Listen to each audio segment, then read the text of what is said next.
কিছুদিন আগে এক সুদূর প্রত্যন্ত গ্রামের ভিডিও তোমাদের দিয়েছিলাম, যেখানে আমি একটা বিয়ে বাড়িতে গেছিলাম আর বলেছিলাম ওখানে খুব আনন্দ করেছি, সেই ভালো লাগার গল্প। জানি না তোমাদের মনে আছে কি না।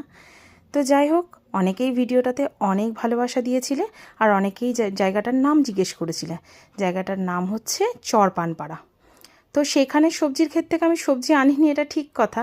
তবে রিনিমি যেদিন প্রথম দোকানে আসে, ওদের গ্রামের প্রশংসা শুনে ও কিন্তু আমার জন্য এই এত এত সবজিও নিয়ে এসেছিল।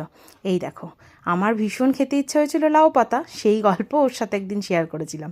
তো সেই গল্প শুনে ওই যে আমার জন্য দেখো কতটা লাউ শাক, লাউ পাতা, ভেন্ডি, ঝিঙে আর সঙ্গে একটা লাউ, এই এত কিছু ও আমার জন্য নিয়ে এসেছে ওই গ্রাম থেকে। তো আমি যখন জিজ্ঞেস করলাম তুমি এত কিছু কেন এনেছো, আমি কি তোমাকে বলেছিলাম এত কিছু আনতে? ও বলছে, বারে শুধু চোখে দেখলে হবে, খেতে হবে না, খেয়ে দেখো আমাদের জমির সবজি কেমন। সত্যি বলতে গ্রামের মানুষের ভালোবাসা দেখো, ব্যাগ ভরে সবজি পাঠিয়েছে আমার জন্য, এই এত বড় একটা লাউ পাঠিয়েছে। তো আমি তো দেখে মানে সত্যি অবাক, সত্যি মানে ভালোবাসা পাওয়াটাও ভাগ্যের ব্যাপার।